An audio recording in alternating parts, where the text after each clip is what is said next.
Bienvenidos a Blanco y Negro, su podcast por las redes sociales, por YouTube y por el 107.5 de FM, Radar News, y el canal 71 de la tele de Querétaro. La tele de Querétaro. Señal de Easy. Mi querido Mario, ¿cómo por estás? Fin me dejaron comenzar y creo que ya se dieron cuenta por qué nunca me dejan comenzar. No, todavía. Vamos a volver a Estoy aquí con Aurelio Peña, mi amigo Adán Olvera, y muchos saludos a Miguel Ángel Álvarez, que nos escucha y nos ve y nos dirige.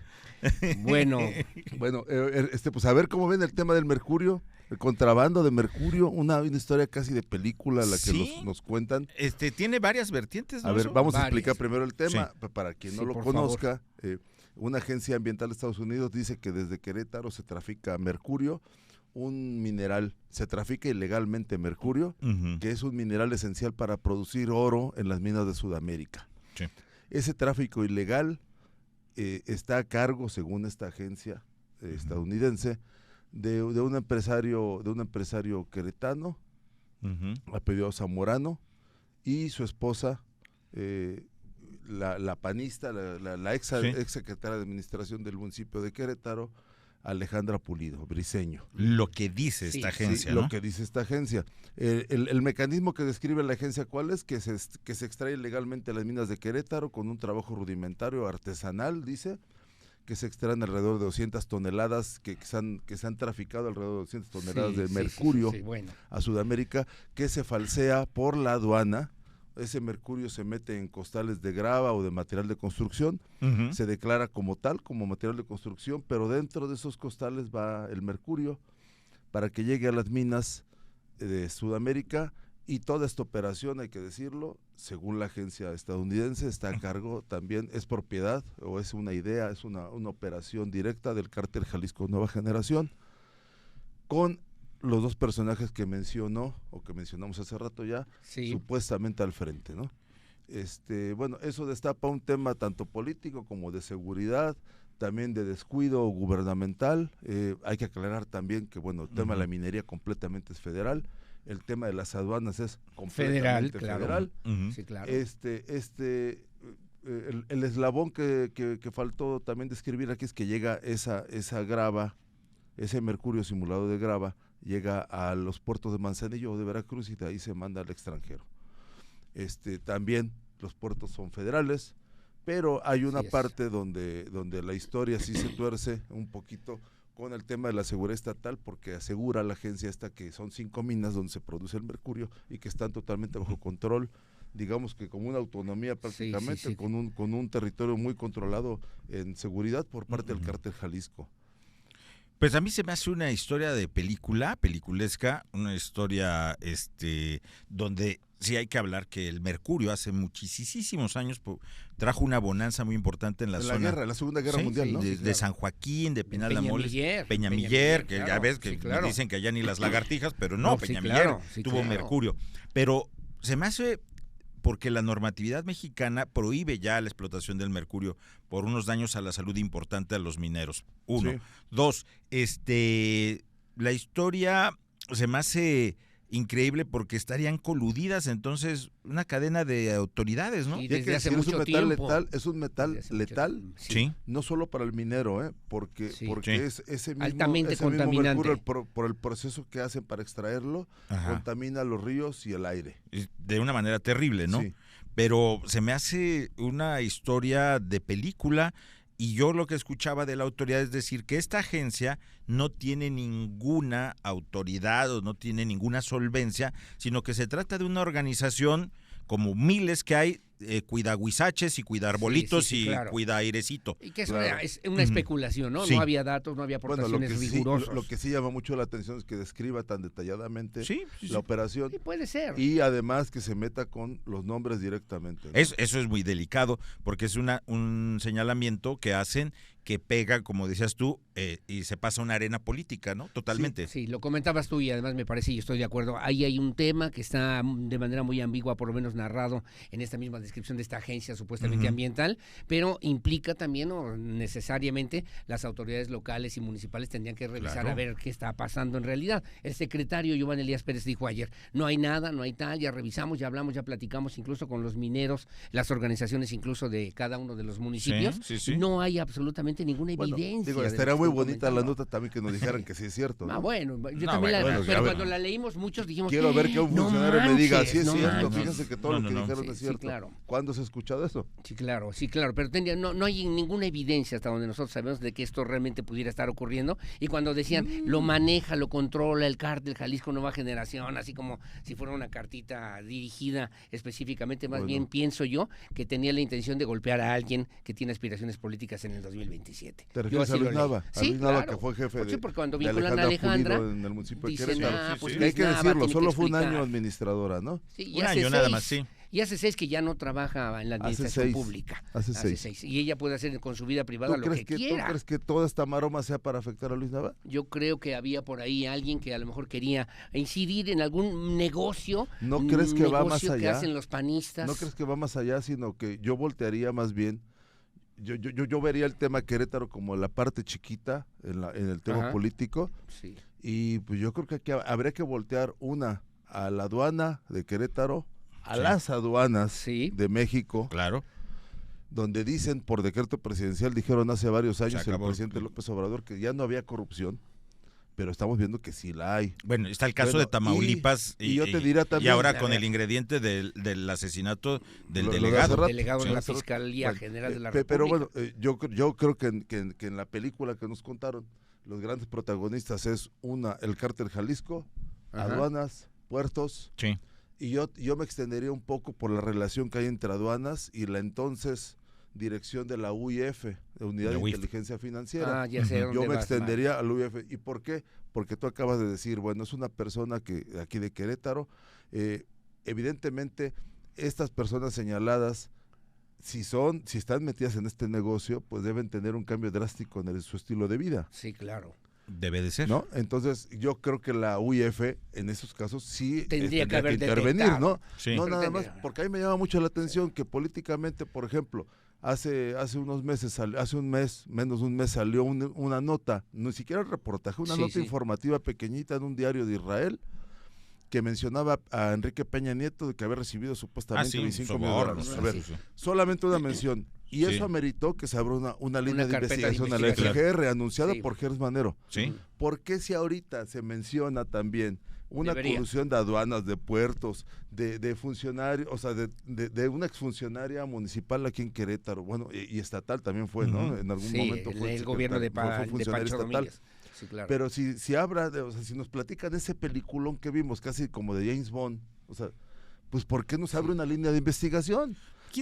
Porque, a ver, la corrupción, se está hablando ahí de corrupción en puertos y aduanas. Pero esa línea de investigación la tendría que hacer la Fiscalía General de la República. Y yo agregaría, y el cambio de estilo de vida de los presuntos implicados. Sí, a ver, la información del mercurio en Querétaro, los primeros reportajes aparecen en 2022 como la Sierra Gorda de un reservorio de mercurio, el más importante a nivel mundial. Sí. Y se habla ya de un mercado negro a Argentina, Chile y a Brasil.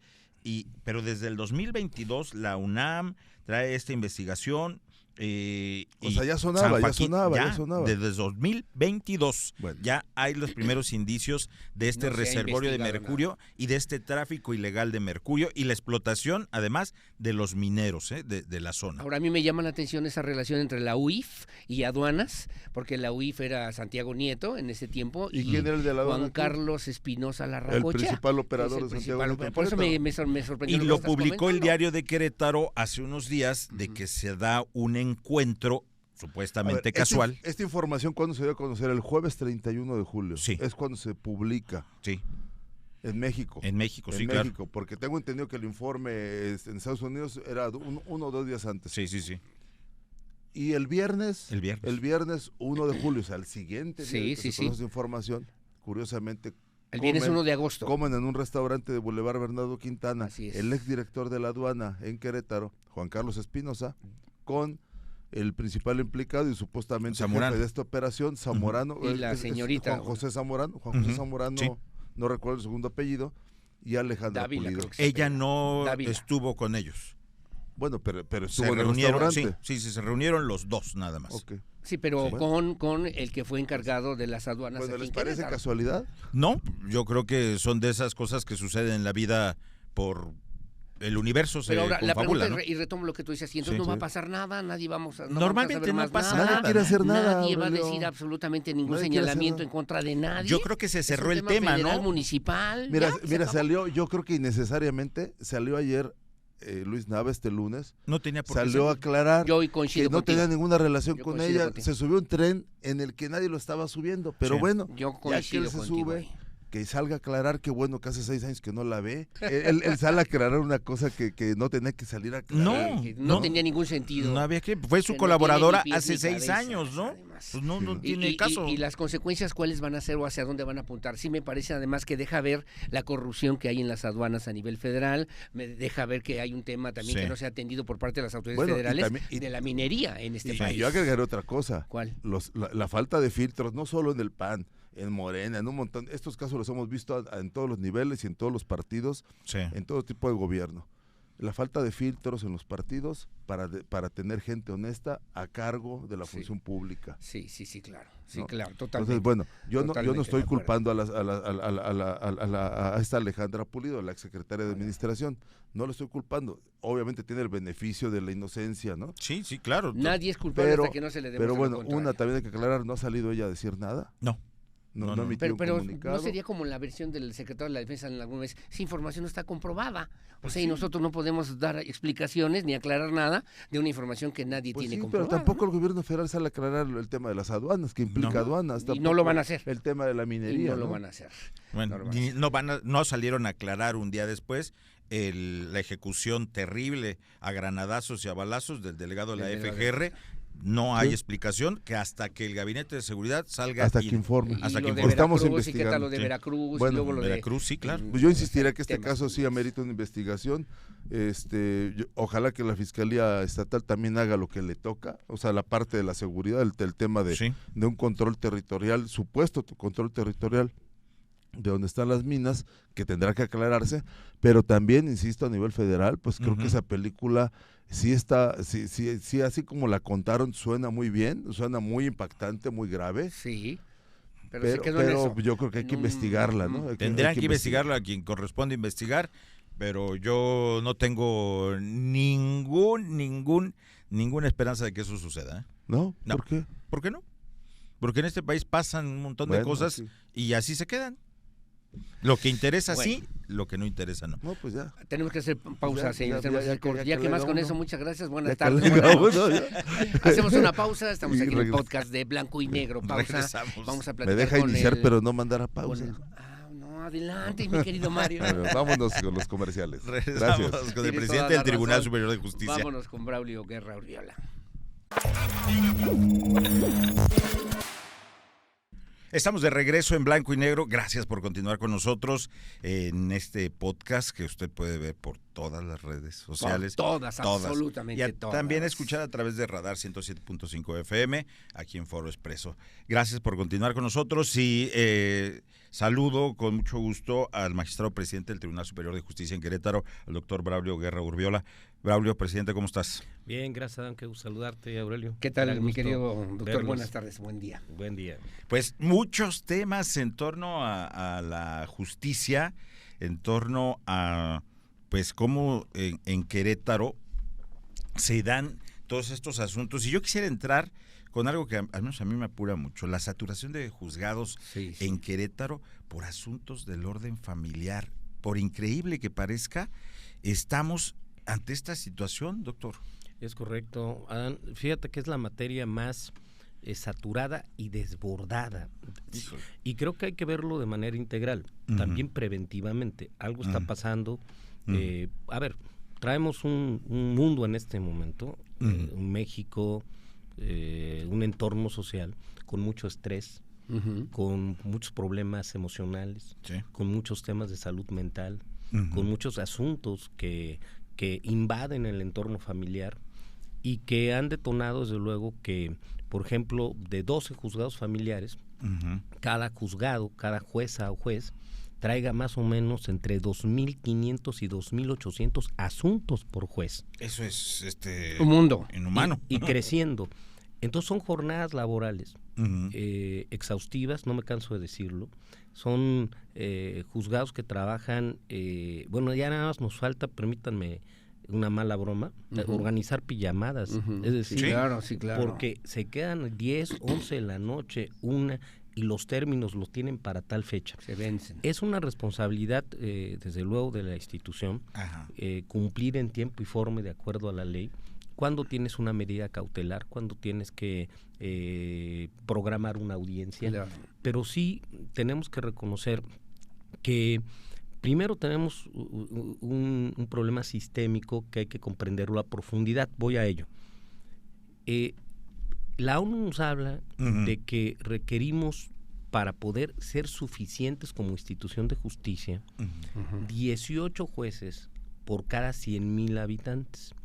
Nosotros traemos 3 jueces por cada 100,000. El déficit es muy grande. 3.8, vamos a ponerle. Faltan 6 veces la cantidad de jueces que tenemos. Entonces, a veces la carga laboral, el número de acuerdos, el número de sentencias, yo entiendo y comprendo y soy muy sensible ante el litigante, ante el justiciable, a quien reclama la custodia de su hijo, que salga el asunto de la pensión, la resolución. Sí. Dice, oye, ¿por qué me estás programando mi audiencia? Es en julio. Y te dicen, oye, pues tu audiencia es en octubre. Híjole. Oye, no puede ser. Pero resulta que ese juzgado no está dormido, es decir, está a marchas forzadas, con una gran presión está laboral sobresaturado, y sobresaturado el Poder Judicial. Entonces, a ver, la solución es más personal, más presupuesto. Bueno, la solución es la tecnología. Yo estoy insistiendo mucho, estamos empezando, queremos dejar las bases. A ver, ¿desde hace cuánto ustedes, por ejemplo, no le mandan una carta por escrito a un amigo, a su esposa, a su novia? Nosotros seguimos mandando cartas. ¿Sí? ¿Siguen mandando cartas? Pues los actuales, las notificaciones se van. ¿Desde hace cuánto no te llega a tu casa un escrito de Hacienda? Llega a tu correo, a tu correo, a tu buzón electrónico. Y una vez que lo abres se acuse de recibo, la autoridad. Claro, y tiene validez oficial. Tiene validez oficial. Tenemos que mudarnos ya. Fíjense que en el mundo de lo jurídico, y entre todos los colegas lo hemos hablado, existe cierta resistencia a eliminar el papel. El papel. Doctor, pero hay rezagos importantes, rezagos que obviamente desde el punto de vista administrativo tendrían que resolverse, podrían resolverse de alguna manera para acercar esa justicia que exigen los justiciables. Doctor. Estamos trabajando en la implementación de un modelo piloto en un primer juzgado que incorpore. En este caso lo estamos haciendo en materia mercantil, de manera piloto, lo quiero subrayar, porque tiene que ser un proceso de menos a más, donde incorporemos inteligencia artificial, incorporemos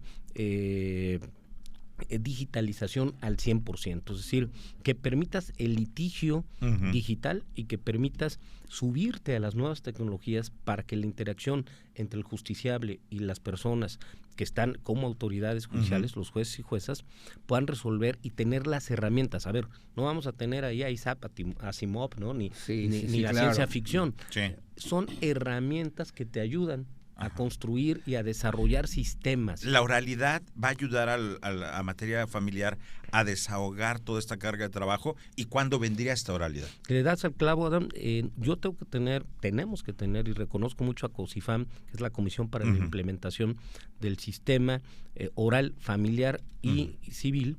El 1 de junio arrancaremos del año 2026 la primera audiencia oral civil familiar, que hace el caso, en San Juan del Río. En San Juan. Empezaremos a construir, rediseñar con 2 salas orales nuevas, más la que tenemos, y todo el sistema le va a dar más fluidez.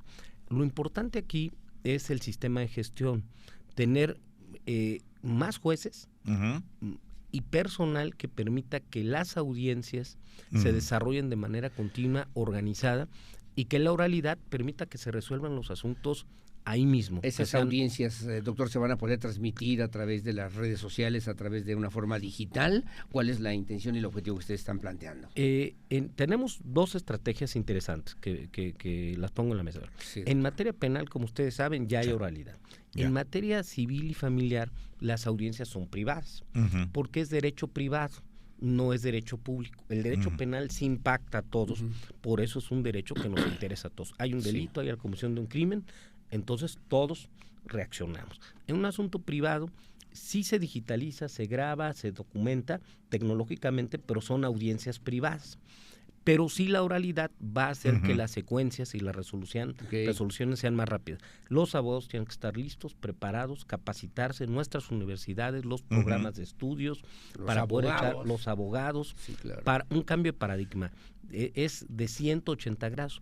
Y estamos impulsando el Centro de Mediación y la Ley de Mecanismos Alternativos de Solución a Controversias. Eso es muy importante. Oye, doctor, antes de que nos gane el tiempo, le diste a un punto importante que quisiera yo preguntar. En el sistema penal hay interés de la gente. Hubo un caso recientemente sobre un accidente automovilístico en Calzada de los Arcos, Bernardo Quintana, que desató en redes sociales rumores, muchas cosas que decían, es que en Querétaro, como esta tenía palancas, la presunta, la dejaron libre. Quisiera que nos explicaras que quien sea tiene derechos, y tiene derecho a su privacidad y a la protección de su identidad. Exacto, los datos conservados es parte de los derechos constitucionales, derechos humanos que tienen todas las personas. Y también debemos decir algo.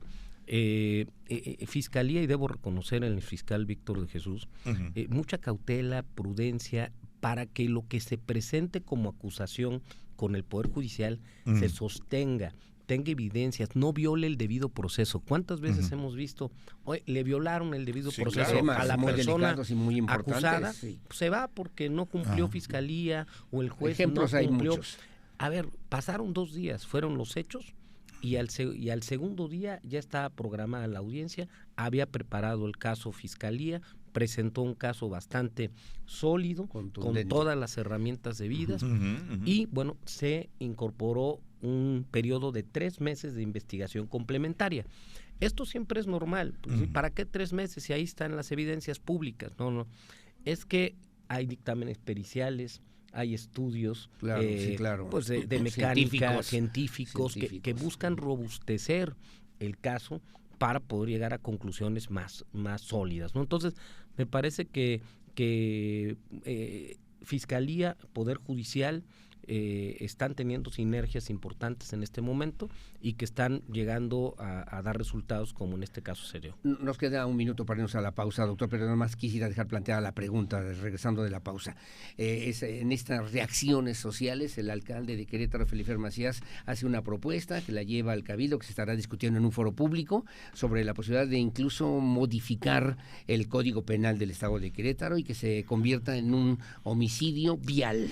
Sí. ¿Posible o no? Nos contestas regresando de la pausa, por favor, doctor. Hacemos ya la regresamos. Pausa. Volvemos.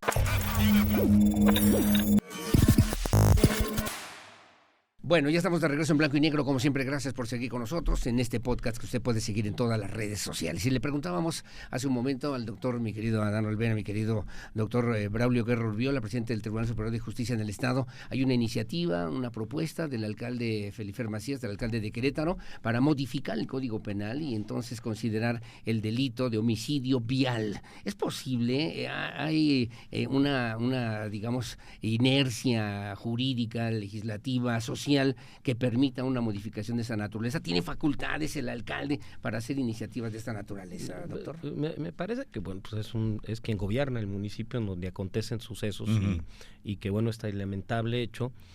Las leyes no son inmutables o libros sagrados, ¿no? Que ya no se pueden modificar. No, las leyes penales sirven para adaptarse a los fenómenos sociales, no son estáticas, tienen que adaptarse. Y yo concuerdo con el presidente municipal, con Felipe Fernando Macías, que debe haber una revisión al artículo 75 y 76 del Código Penal. Ahí habla de los delitos que se castigan de manera culposa y dolosa, es decir, dolosa con intención, culposa son aquellos que no tienes la intención, pero que por negligencia, imprudencia, irresponsabilidad, privaste de la vida a una persona. Bueno, ahí nos habla de hasta 7 años de prisión. Me parece que en casos que merecen agravantes o merecen una sanción mucho más poderosa, un mensaje más fuerte, tendrían que revisarse estos 2 artículos. Existe el delito planteado en el 76 para el transporte público. O sea, un agravante si tú eres de transporte escolar o de transporte público y cometes, pero se va, en vez de 7 años, se va a 8. Entonces es un año, digamos, adicional. Pero revisar el artículo 76 y 75 respecto a delitos culposos, si no tuviste la intención, pero sí fue una imprudencia, una negligencia, una irresponsabilidad, entonces, ¿cuál es la consecuencia penal? Es totalmente viable, revisable, posible, y me parece que mandaría un mensaje fuerte, duro, poderoso, para que en Querétaro sepa que hay sanciones fuertes para quienes tengan este tipo de conductas irresponsables. Perdón, se tendría que hacer a través del cabildo y luego a través de un diputado o de alguna fracción parlamentaria. Sí, ya en la mecánica legislativa. Tiene que legislarlo el Congreso del Estado, ahí el presidente Gerardo Ángeles, sin duda, el coordinador de la Junta de Coordinación, Guillermo Vega. Ellos seguramente, yo leí que estuvieron de acuerdo con la posición del presidente municipal y seguramente estarán litigando en ello. Sería positivo que inviten al Colegio de Abogados Penalistas, a los colegios, y si tenemos una gran sala penal, nosotros por acá, con la magistrada Mariela Ponce, Eduardo Sarabia, Raúl Manríquez, con jueces penales. Ojo, porque muchas veces la ley se redacta, eso yo lo viví, me tocó redactar muchas leyes, y cuando ya estoy del lado de que la aplico, a veces digo, caray, esta palabra... ¿En qué estaban pensando los diputados cuando hicieron esta ley? Oye, estos diputados, no. Estos diputado local, diputado federal. Caray, pues fui yo, ¿no? Pues sí. Este tema de las leyes, cuando las pones en la... Hay mucha casuística. Cuidado con dejar muchos cabos sueltos. El derecho es un lenguaje. Sí, claro. Lo que lees es lo que tú judicialmente aplicas. Entonces, compartir... ¿Aplicas o interpretas, doctor? Aplicas lo penal a la letra, pero a veces sí está ahí esto que se llama hermenéutica, que es parte de una palabra. A ver, yo les digo, voy a decir algo muy tonto. Oigan, voy al banco. Ahorita vengo, Aurelio, voy al banco. Y ustedes pues, se van a imaginar que voy a ir aquí a sacar dinero, aquí a la esquina del banco. No, voy al banco que está ahí a sentarme, ¿no? El banco del carpintero que está aquí en la esquina. El lenguaje, el derecho es un lenguaje muy preciso.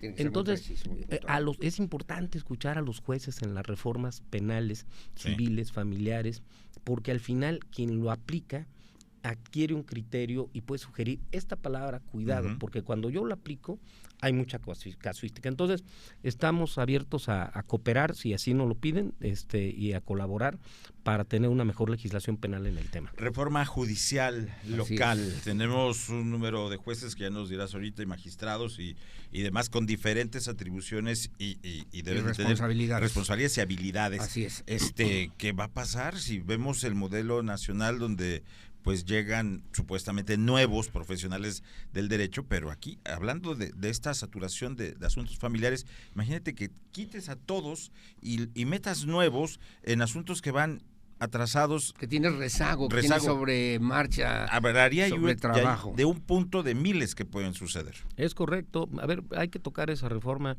yo lo he venido diciendo, con mucha responsabilidad de Estado, social, con las familias, con nuestro Querétaro. El Poder Judicial de Querétaro está bien calificado a nivel nacional, es uno de los poderes que tiene profesionales. Tenemos gente muy capaz, muy profesional. México evalúa. Pero no hay reforma judicial todavía en Querétaro. Y no hay reforma en este momento. Si se hace, está en manos del Congreso. Respetamos las discusiones, debates que ellos tengan, pero hacemos un llamado a que la reforma del Poder Judicial no sea una noche trasnochada, un paliativo sin sentido, que descomponga. Si no está roto, ¿para qué lo pegas? Entonces hay retos, desafíos, pero el Poder Judicial de Querétaro cumple 200 años el año que viene, el 3 de junio. Órale. Bicentenario del Poder Judicial de Querétaro, 200 años de una institución.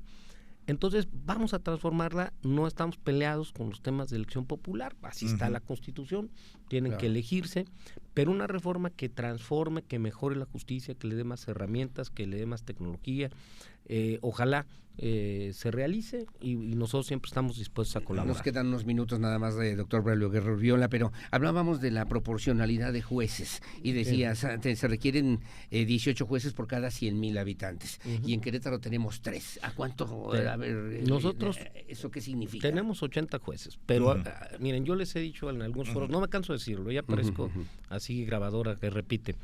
Imagínense que yo no tengo un tribunal, yo tengo un aeropuerto. Entonces yo tengo 80 pistas. Una pista aterrizan Boeing 777 en otros Cessnas, ¿no? O sea, ni siquiera todas son iguales. Tengo 88 pistas para que aterricen los aviones. Ahorita tengo 77,000 aviones en el aire. ¿Sí?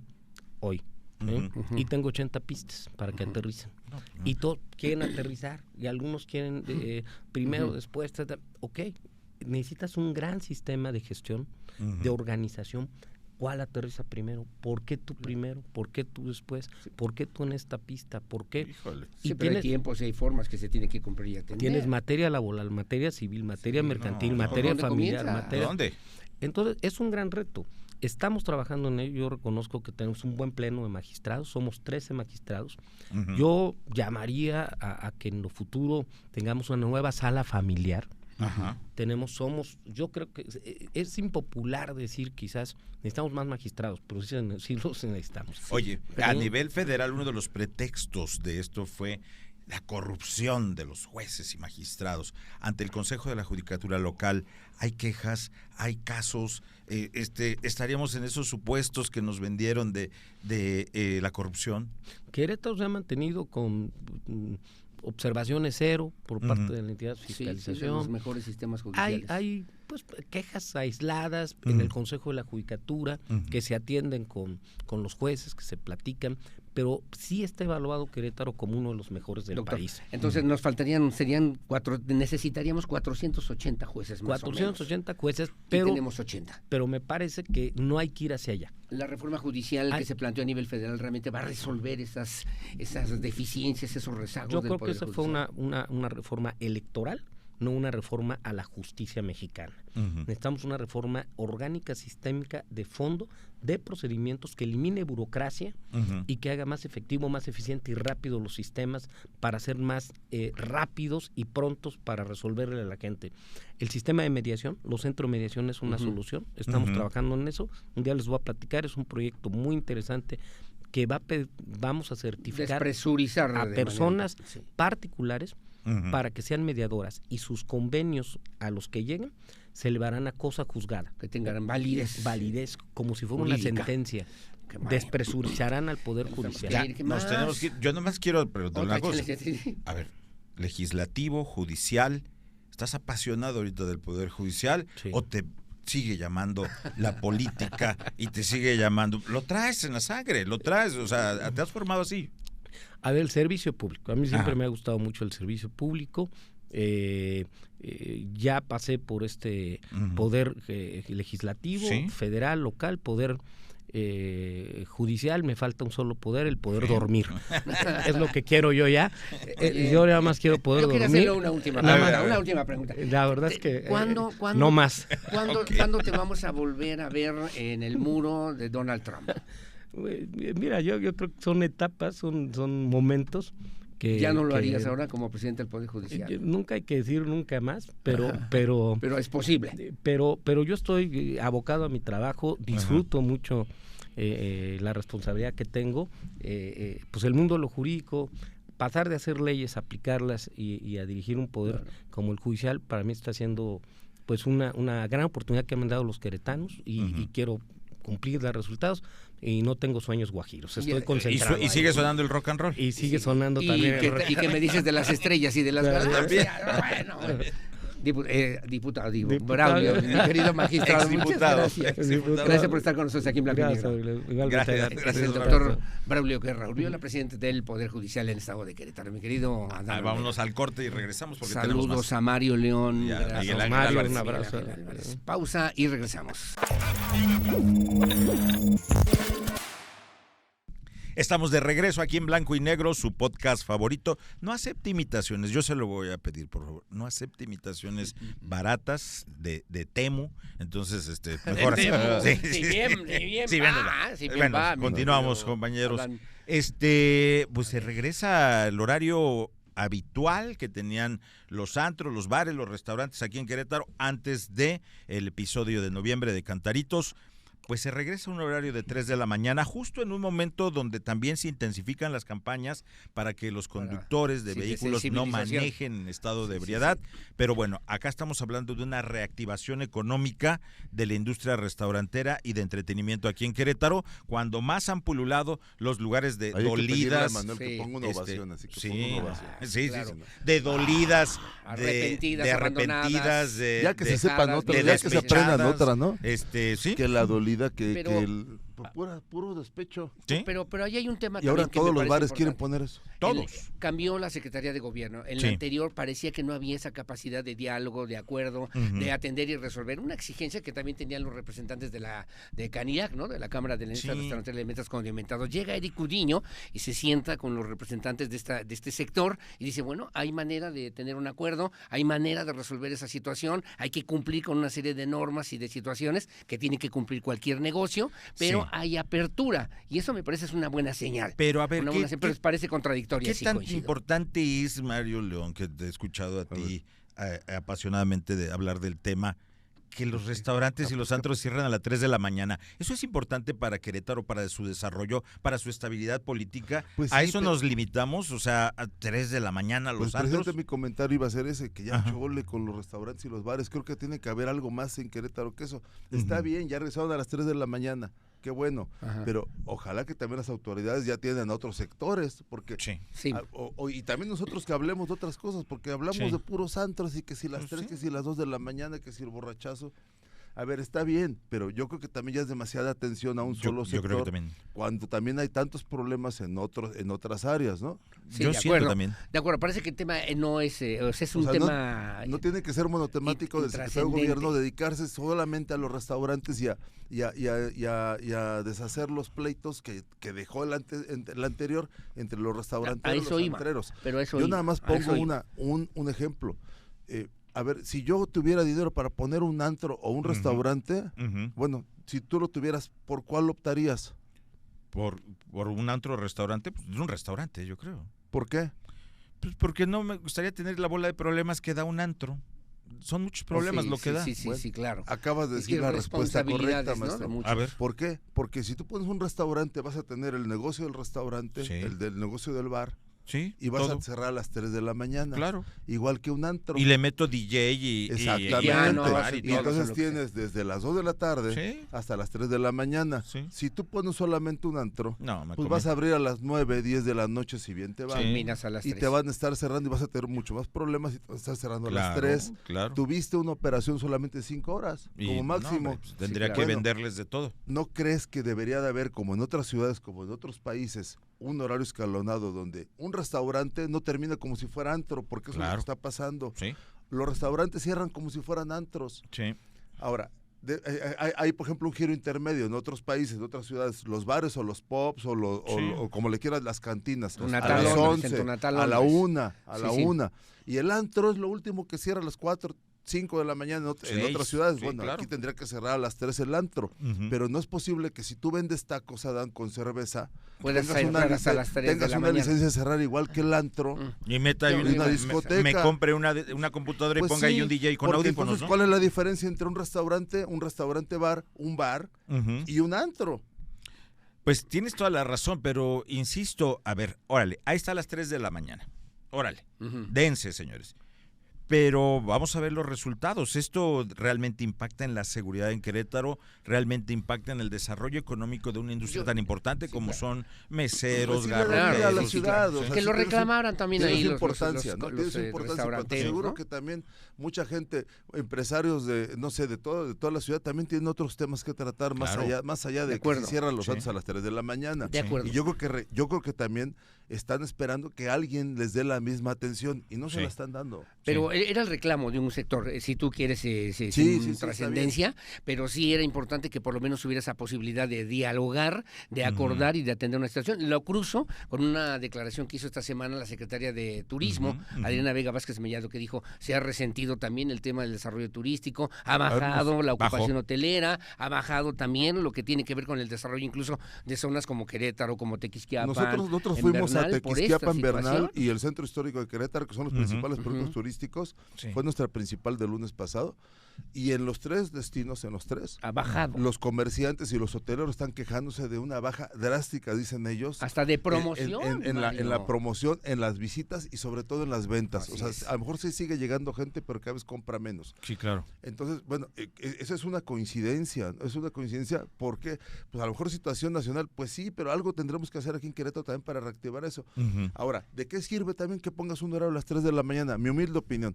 3 de la mañana, si todos los bares van a ser los mismos, el mismo concepto de dolidas, de despechadas. Oye, tantita variedad para el visitante, para tu gente misma. O sea, ya que se aprendan otra. Y vienen más, ¿eh? Y lo peor de todo es que vienen más. En ese mismo tema, en ese mismo concepto. Pues sí, también la autoridad debería, o sea, si de verdad estás pensando en ofrecer una vida nocturna competitiva, estamos hablando que tienes San Miguel de Allende que cierra a las 4 de la mañana, aquí a 40 minutos o a menos, a esas horas, ¿no? O sea, tú dices que hubiera más propuestas de manera distinta, una vida nocturna más sabrosa, mucho más diversificada como lo era hace no mucho, ¿eh? Bueno, a mí me parece que buena actitud del secretario Eric Gudiño para poder atender y resolver esta situación en pos de que esto sirva para realmente atender esta problemática también en Querétaro desde el punto de vista social y turístico. Oigan, para llevar, ¿no? Porque ya se notó cambio, ¿no? Sí, claro. Y de fondo, ahí eso iba de fondo. Para llevar. Yo nada más decirles que vino la presidenta de México, Claudia Sheinbaum, estuvo en Querétaro, el Namialco el domingo, se va a reunir nuevamente con el gobernador. Le llevaron también los acarreados a gritar, a eso ¿no? iba, le llevaron un grupo de 10 y contaditos, 10 o 15 contados con pero entre ellos iba Domitila Lira, es una exregidora del municipio de Corregidora, de Morena, pero ahora que está tan de moda hablar de la austeridad franciscana y de la autoridad republicana, pues la señora en Ibiza llegó con su cinturón Gucci, de ser original este cinturón. Domitila Gucci. Sí, Domitila Gucci, pues tiene un precio en el mercado. ¿Domitila qué? Gucci, Lira. Es Lira, pero lleva un cinturón Gucci. ¿No lo habrá comprado donde compró el alcalde también su Puede camisa ser. Luis Vuitton? A lo que voy es que... O donde le regalaron su Rolex al de Tolimán, Al de ¿no? Tolimán. Qué pena con las visitas otra vez en Querétaro, porque la presidenta de México, en medio de una ceremonia indígena, empezaron a gritar de no al Batán y la propia presidenta tuvo que hacer el ademán de...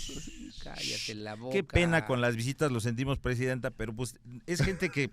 Es lo que hay. Es lo que hay. Pues, ¿sí? El Domitila Gucci, dices, ¿no? Domitila Gucci. Bueno, pues ahí está. Yo para llevar tengo un tema deportivo del Comité Olímpico Internacional en México. Sí. Hay un atleta queretano, Máximo Azuela, un chavo esgrimista, campeón a nivel internacional, rankeado en 6º lugar, ha hecho una labor muy importante a nivel mundial. Él solito incluso se ha costeado buena parte de su formación y de su trayectoria. Estuvo en los Juegos Nacionales, le fue extraordinariamente bien. Hoy tendría la posibilidad de participar en los Panamericanos. ¿Y qué crees que le dijeron en el Comité Olímpico Internacional? ¿Qué crees? Tú no vas a ir. Esa medalla, ese reconocimiento, ese esfuerzo que hiciste es para México, pero en ese lugar va a ir otro muchacho. Ganó el lugar en el Panamericano. Es el 6º lugar a nivel internacional. Y rankeado. No lo van a llevar. Y no va a ir a competir, lamentablemente. Y va a ir otro chavo que nombraron que es de Puebla, que está en el número 126, y él va a representar a México y seguramente va a perder. A ver si no pasa lo mismo que hizo esta señorita Pliego. olímpico que se fue a otro país. No, que lo dijeron en la CONADE. Esto fue para México, lo que hiciste, Máximo. Sí, también Azuela. era esgrimista, Muy ¿no? bien. Esgrimista también. Y va a ir otro muchacho, porque es la federación la que determina y decide quién va y quién no va a esas competencias internacionales. Pues ojalá que la CONADE y el Comité Olímpico también debe ser, ¿no? Debe ser, tiene responsabilidad. Olímpico Mexicano, yo creo que también tiene que meter mano ahí, ¿no? A ver qué pasa. Aunque bueno, con CONADE no es la primera vez que pasa. No, pero imagínate, este muchacho se ha preparado, ahora tendría que esperar para participar en los Panamericanos otros 4 años. Se me hace una desgraciadez. En los Juegos Olímpicos hace un año también pasó algo similar y el disgusto del equipo de nado sincronizado. Sí, ¿no? cómo no. Parecido. Bueno, ya para cerrar yo les tengo que, bueno, vino Noroña, platicamos aquí que vino Noroña, bien grosero, luego se disculpó, pero mejor tuvieron que salir de otros partidos y de otros estados, específicamente la alcaldesa de Cuauhtémoc, Alessandra Rojo de la Vega, por ejemplo, en defensa del gobernador, en contra de las groserías del aún presidente del Senado, impresentable Gerardo Fernández Noroña. Sí. Que bueno, insulta y es lo único que sabe hacer, es un corriente, pues, se sabe ir a Italia, la austeridad franciscana se la pasa por el arco del triunfo. Pero bueno, no vimos un solo senador queretano con ganas de ser gobernador que tuviera los tamaños como para salir y contestarle a este personaje. Tampoco vimos a personajes queretanos que quieren ser gobernador o que tendrían que tener ese liderazgo y esos arrestos y esa presencia como para contestarle a un pelafustán como este. Nadie le contestó. Nadie dijo nada aquí. De Querétaro nadie, ¿eh? Tuvieron que hablar mejor de otros lados. Es el comentario, ¿no? Estoy de acuerdo. ¿Dónde están? Ahora sí que como dicen, ¿en dónde están los senadores que nos iban a gobernar? Y los diputados federales. A ver, entonces queremos ver si de veras traen muchas ganas, en lugar de hacer informes como de Pelá de Canelo, oye, pues tantito, o sea, lo básico. No vas a estar hablando. Tienen la tribuna, a ver, claro. Lupita Murguía y Agustín Durán tienen la tribuna. Pero bueno, no lo han hecho. Esperemos a ver qué ya le salió respondan. Federico Dorin también, además de Alessandra Rojo. ¿De dónde es Federico Dorin? Damián Cepeda. Diputado del Distrito 13 del hermoso de la Ciudad de México. Federal. Sí, de la Ciudad de México. Bueno, Ciudad de México. Y Damián Cepeda, que fue dirigente nacional. No hay nadie. Ninguno. Ninguno, eso todo se lo dejan al gobernador. Los voceros que tiene Quique Mirelis y la señorita Presa. Que tenga peso. Pues es que solamente van a las bonitas, ¿no? Bueno, ese es mi comentario para llevar. Mario. Muchas gracias. Síganos y véanos a través del podcast, gracias, como siempre, mi querido Mario León. Aurelio Mario. Que tenga gracias, saludos, Miguel. Nos vemos en la 107.5 de la frecuencia modulada. Blanco y negro. Buenas tardes.